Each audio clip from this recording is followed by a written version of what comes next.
أعوذ بالله من الشيطان الرجيم بسم الله الرحمن الرحیم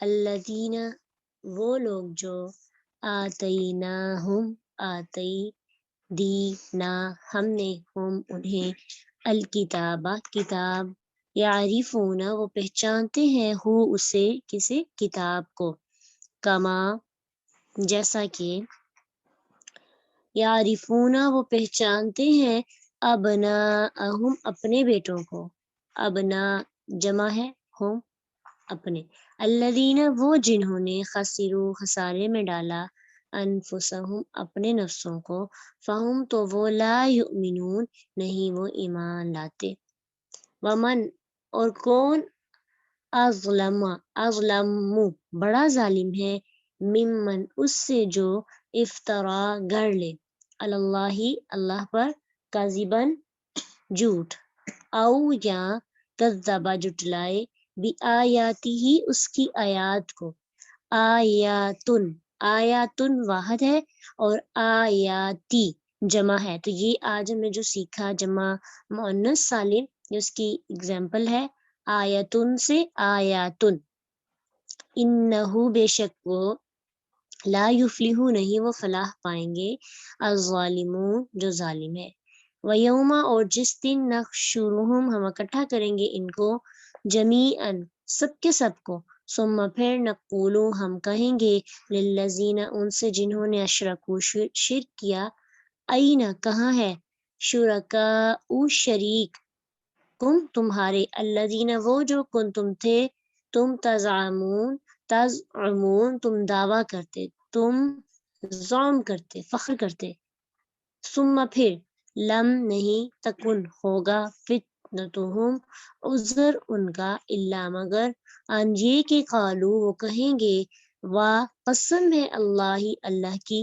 ربی جو رب ہے نہ ہمارا ماں نہ کننا تھے ہم مشرکین شرک اللہ من الشیطان الرجیم بسم اللہ الرحمن الرحیم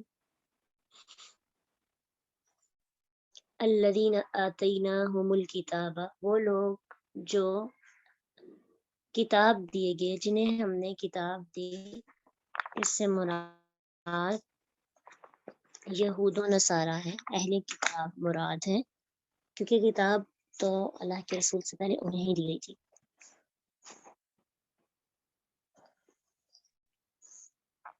یعرفونہ کما یعرفون ابناءہم وہ پہچانتے ہیں اسے، کسے پہچانتے ہیں؟ محمد صلی اللہ علیہ وسلم کو، نبی کو وہ ایسے پہچانتے ہیں جیسا کہ وہ اپنے بیٹوں کو پہچانتے ہیں۔ محمد صلی اللہ علیہ وسلم کی پہچان ان کی اپنے بیٹوں سے بھی زیادہ ہے۔ ایک نبینہ شخص بھی اپنے بیٹے کو پہچان لیتا ہے، کیوں؟ کیونکہ اس کا ایک اس کے ساتھ تعلق ہوتا ہے اور ایک اپنی خوشبو ہوتی ہے کہ اسے احساس ہو جاتا ہے۔ تو اسی طرح جو اہل کتاب تھے یہود و نصارہ تھے، ان کے انبیاء نے ان کے سامنے اللہ کے نبی محمد صلی اللہ علیہ وسلم کے بارے میں اتنی بات کی، ان کے جہاں وہ پیدا ہوں گے اس علاقے کا نام، ان کی پیدائش، ان کا حلیہ، نبوت کی مہر، اور اسی طرح امت کے بارے میں بہت کچھ بتایا تھا۔ اور جیسے ہی انہوں نے دیکھا اللہ کے نبی کو فوراً سے پہچان لیا، لیکن پہچاننے کے بعد بھی ان کا کیسا رویہ تھا؟ خاص طور پہ موسیٰ اور عیسیٰ علیہ السلام نے بہت زیادہ بتایا، ایون کہ ان کی کتابوں میں اللہ تعالیٰ نے محمد صلی اللہ علیہ وسلم کے بارے میں بہت ڈیٹیل سے بتا دیا تھا۔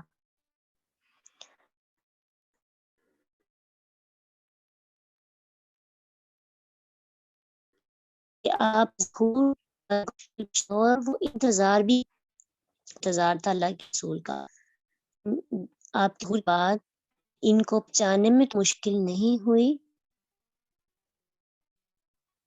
لیکن انہوں نے کیا کیا کہ انکار کر دیا، پہچان گئے لیکن مانا نہیں۔ تو انسان کیوں ماننے سے انکار کرتا ہے؟ یعنی حق کو پہچان کر جان کر بھی انکار کرنا کس وجہ سے ہوتا ہے؟ اس کی ایک سب سے بڑی وجہ ضد ہے. ایسا انسان ہے اور ضد جو ہے آپ کو حقیقت سے دور کر دیتا ہے. مثلاً آپ کو ایک شخص سے ضد ہے، آپ اس کے ساتھ نہیں لگتی، اور پھر کیا ہوتا ہے کہ جب وہ کوئی اچھا کام کرتا ہے سب لوگ اس سے اپریشیٹ کر رہے ہوتے ہیں، لیکن آپ چاہ کر بھی اس کی تعریف نہیں کر پاتے. وجہ کیونکہ آپ کے دل میں اس کے لیے حسد ہے، بغض ہے، نفرت ہے، کینہ ہے. تو آپ کرنا بھی چاہ رہے ہو تو آپ کی زبان آپ کا ساتھ نہیں دیتی، اسی وجہ سے کہ کیونکہ آپ کے دل میں اس کے لیے وہ عزت و مقام و رتبہ نہیں ہے.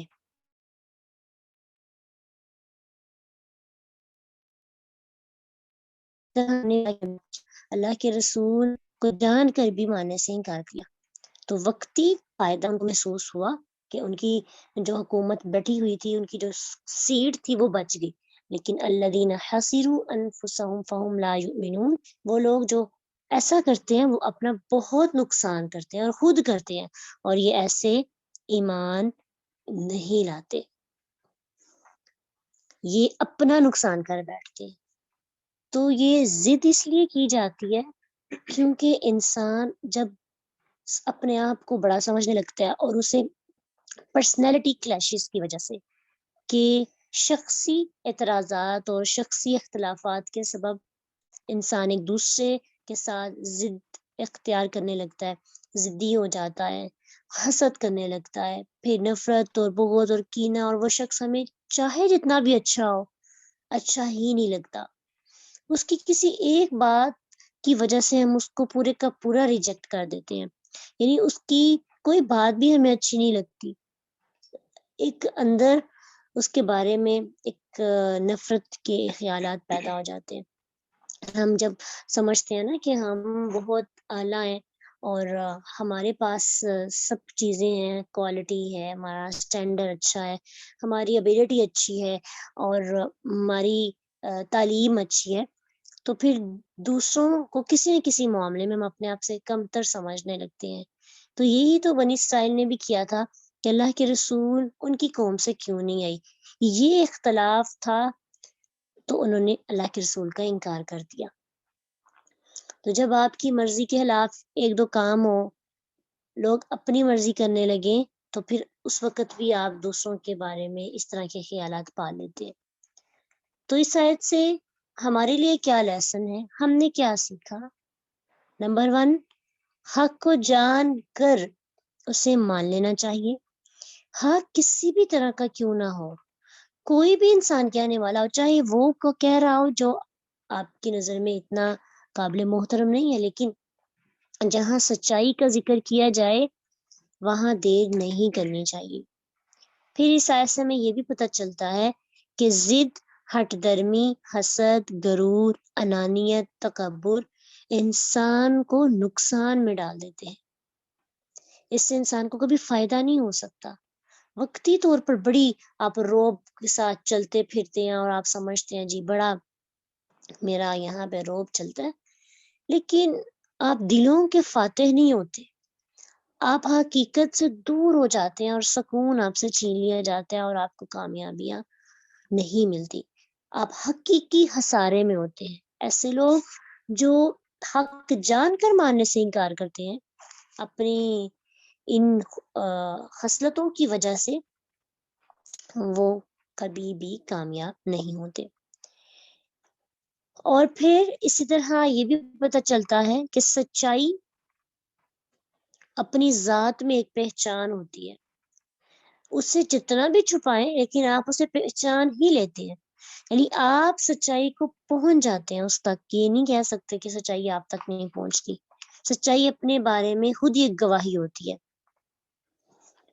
پھر اسی طرح اس آیت سے ہمیں یہ بھی مل رہا ہے سیکھنے کو کہ اگر کسی انسان کے اندر خوبی موجود ہو تو اسے تسلیم کر لینا چاہیے. اس کی ہابی کو ماننا چاہیے، اس کی کیئر کرنی چاہیے، اسے اپریشیٹ کرنا چاہیے، بجائے اس کے کہ آپ اپنے ذاتی اختلاف کی وجہ سے، مثلا ہر بندہ ہر کام میں ایکسپرٹ نہیں ہوتا، تو اگر آپ کی فیلڈ میں کوئی ایکسپرٹ نہیں ہے، آپ اس کو بڑا ہی کمتر سمجھتے ہیں، لیکن ہو سکتا ہے اس کو کسی اور فیلڈ میں کمانڈ ہو، مثلا ایک اچھا گائیڈ کرنے والا، پڑھانے والا اگر ایک اچھا پکانے والا نہیں بن سکتا یا باقی کاموں میں اچھا نہیں ہو سکتا، تو ہمیں اس کی اس چیز کو مد نظر رکھتے ہوئے ٹارگیٹ نہیں بنانا چاہیے، بلکہ اس کی ہابی کو ایکسیپٹ کرنا چاہیے۔ اسے کیا فائدہ ہوتا ہے کہ آپ کے لیے رستے ہموار ہو جاتے ہیں، آپ کا ظرف بڑھ جاتا ہے۔ اس لیے اگر کسی کے اندر کوئی خوبی ہو تو اس سے مان لینا چاہیے، تسلیم کرنا چاہیے، اس میں نقصان نہیں ہوتا، فائدہ ہوتا ہے۔ اس آیت سے ہمیں یہ بھی بات پتہ چلتی ہے، بہت اہم بات، جو شخص بھی ایمان نہیں لاتا، جو شخص بھی مانتا نہیں ہے، مومن نہیں بنتا، وہ خود اپنے حق میں خسارہ پیدا کرتا ہے، اپنے حق میں خود نقصان پیدا کرتا ہے، خود اپنا نقصان کرتا ہے، کوئی اس کا نقصان نہیں کرتا، وہ خود ہی کرتا ہے۔ تو یہ آیت ہمیں اپنی نظر کو وسیع کرنے کا ایک درس ہے کہ آپ چیزوں کو پہچان کر بھی جب ان کو نہیں مانتے تو یہ آپ کی بہت بڑی ناکامی ہے۔ ناکامی یہ نہیں کہ آپ نے محنت کی،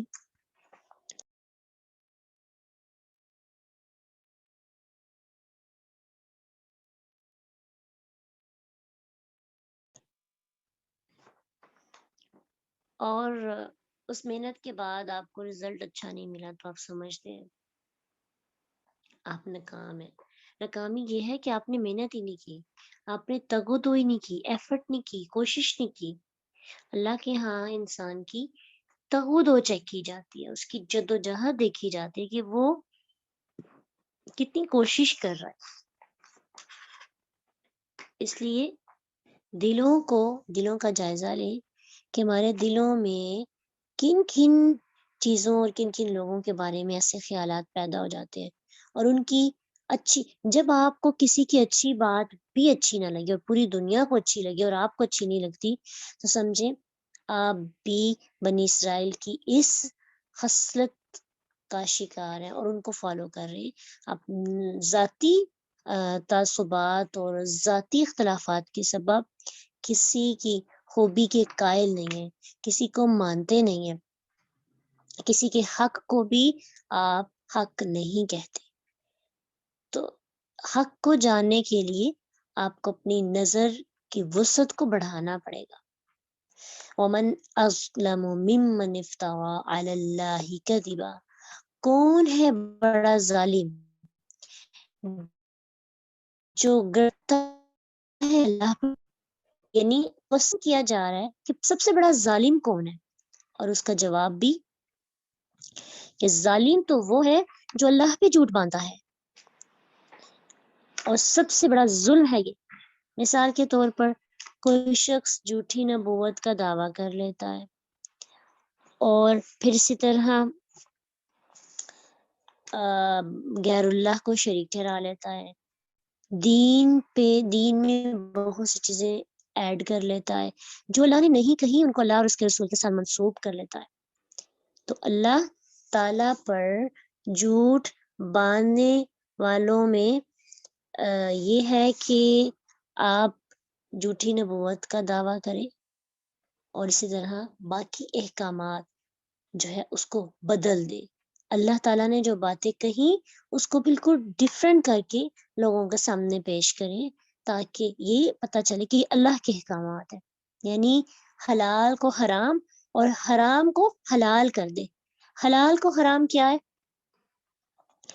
کہ جو چیز اللہ نے حلال کہی اس کو حرام کر دیا، اور حرام کو حلال کی مثال سود حرام ہے، اس کو حلال کر دیا، اور باقی بھی بہت سے ایسے احکامات ہیں قرآن میں جن کو حرام قرار دیا گیا ہے لیکن رفتہ رفتہ ان کو حلال کیا جا رہا ہے۔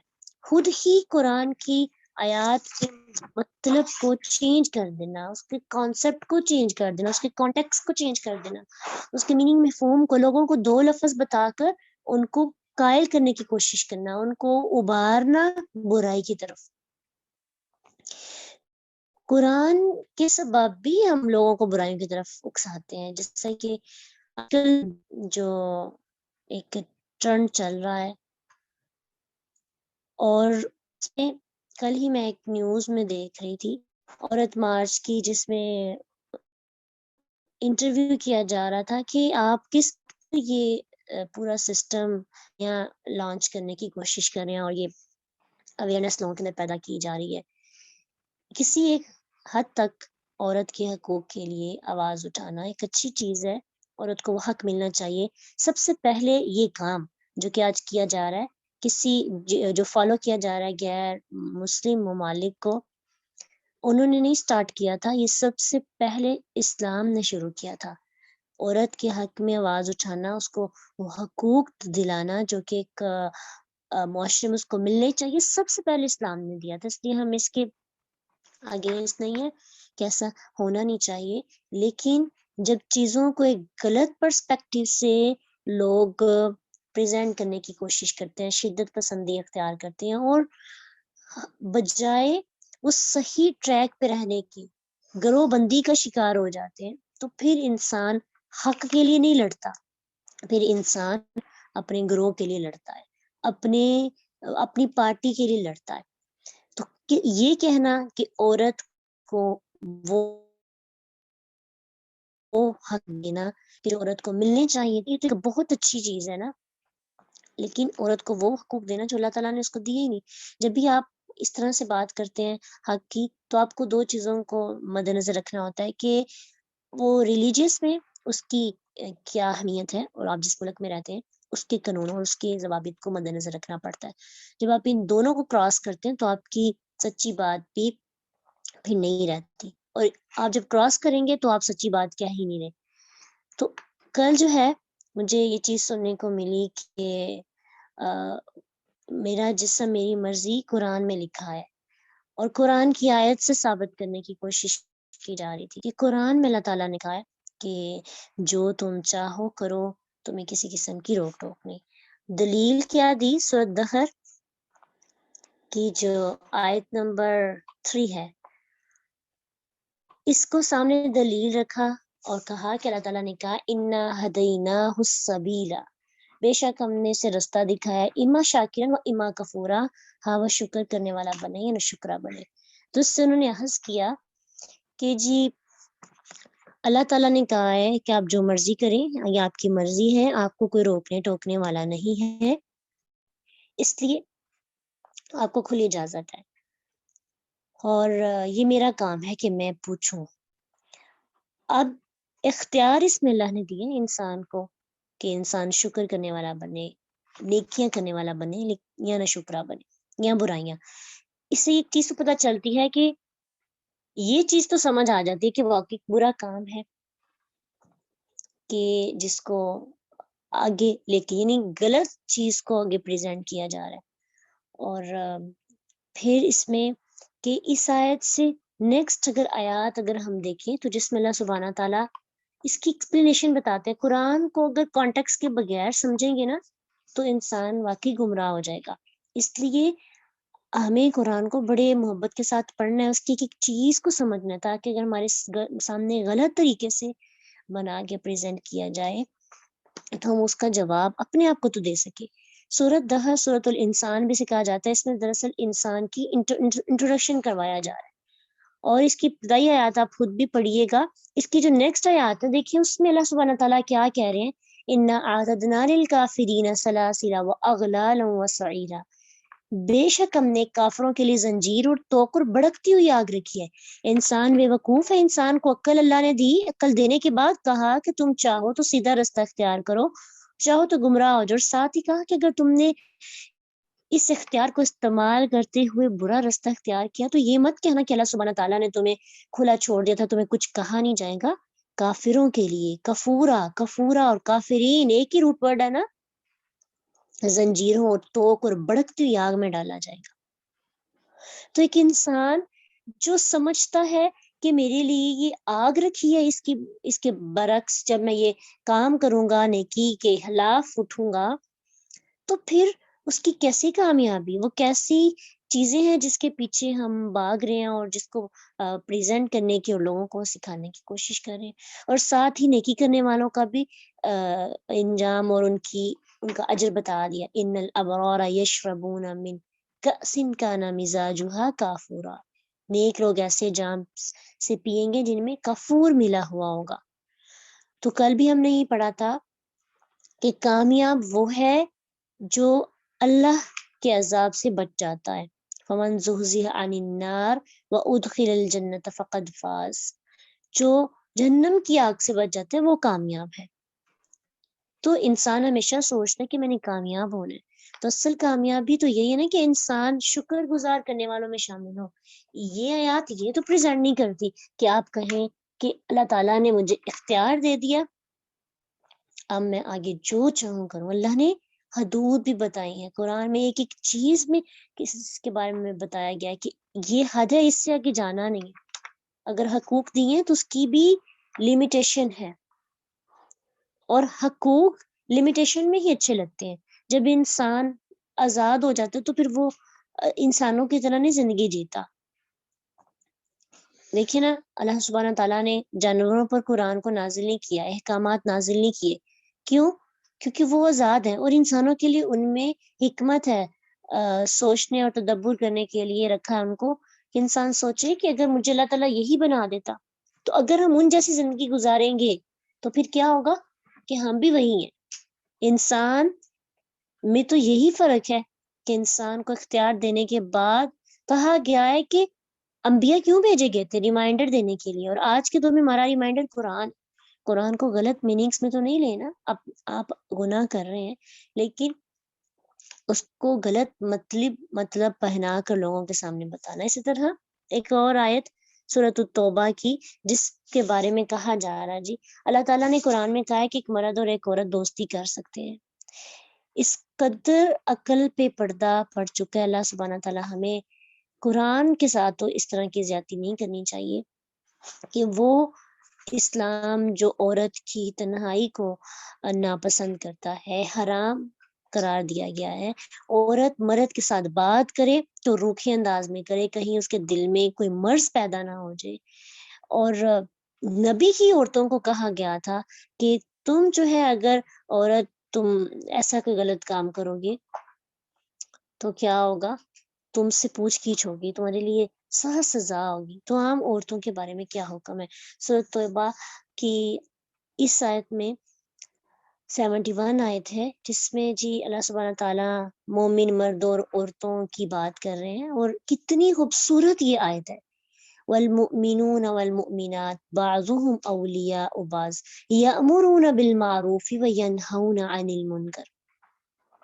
پیچھے اس آیت کے جو کانٹیکس ہے اس میں جو بات کی گئی تھی اس میں دراصل منافقین کی بات ہوئی کہ منافقین کی دوستی کی، اور پھر اس کے بعد مومن. تو مومن مرد و عورت کی دوستی یعنی کہ آپس میں ایک دوسرے کے دوست ہیں، جیسے مسلمان کا بھائی ہے. اس کا مطلب یہ نہیں کہ مسلمان مرد اور مسلمان عورت آپس میں ایک دوسرے کے فرینڈ ہیں. آگے تو آیت کو پڑھیں کہ وہ دوستی کیسی ہے. ان کی نیکی کا حکم دیتے ہیں، برائی سے روکتے ہیں، نماز قائم کرتے ہیں، زکوٰۃ ادا کرتے ہیں، اللہ اس کے رسول کا حکم مانتے ہیں.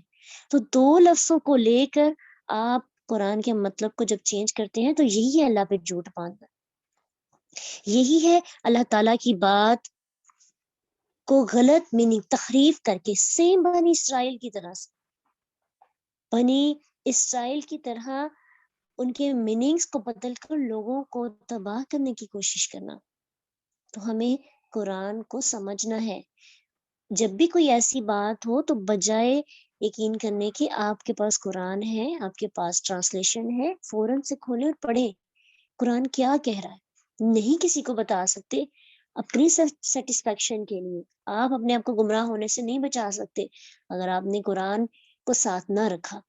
اس کے حقیقی میننگز کو عربی گرامر بھی اسی وجہ سے سکھائی جاتی ہے تاکہ کل کو مزید اس طرح سے بہت سے پروپیگنڈے سامنے آ سکتے ہیں، کیونکہ یہ غیر جو مسلم ہیں کہیں کسی نہ کسی حد تک ان کی یہ ایک فتنہ ہے، تو ہمیں خود کو جو ہے کم از کم اپنے ایمان کو بچانا ہے، اور فتنوں کے دور میں اپنے ایمان کو بچا لینا ایک بہت بڑی بات ہے، اور ایمان ایسے ہی بچے گا، خود سے نہیں بچ سکتا، صرف قرآن سے، اور یہ تب قرآن سے بھی تب بچے گا جب آپ خود پڑھیں گے، جب آپ نے سننا دوسروں سے ہے، دوسروں سے پوچھنا ہے کہ جی یہ واقعی صحیح بات ہے کہ نہیں، تو پھر کب تک آپ کا سچے لوگوں کے ساتھ ٹکراؤ ہوگا، سچے لوگ ختم ہو جائیں گے۔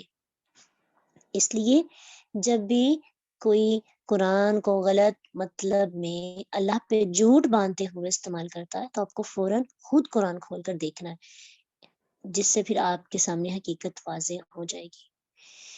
اور اللہ پہ جھوٹ باندھنے والا دنیا کا سب سے بڑا ظالم ترین انسان ہے، اس کا ظلم ایسا ہے کہ اللہ کے ساتھ زیادتی کرنے کی کوشش کرتا ہے، پھر اوقت سبب آیات ہی یا جٹلائے اس کی آیات کو۔ کون کون ظلم کرتا ہے؟ دو طرح سے، ایک تو اللہ پہ جھوٹ باندھ کر، اور ایک اس کی آیات کو جٹلا کر۔ تو آیات بھی دو طرح کی ہوتی ہیں، آیات کونیہ اور آیات شرعیہ۔ آیات شریعہ تو یہ شریعت میں جو اللہ نے احکامات نازل کی، اللہ کے رسول کی جو شریعت ہے، اس کے مخالف جانا، اس کا انکار کرنا،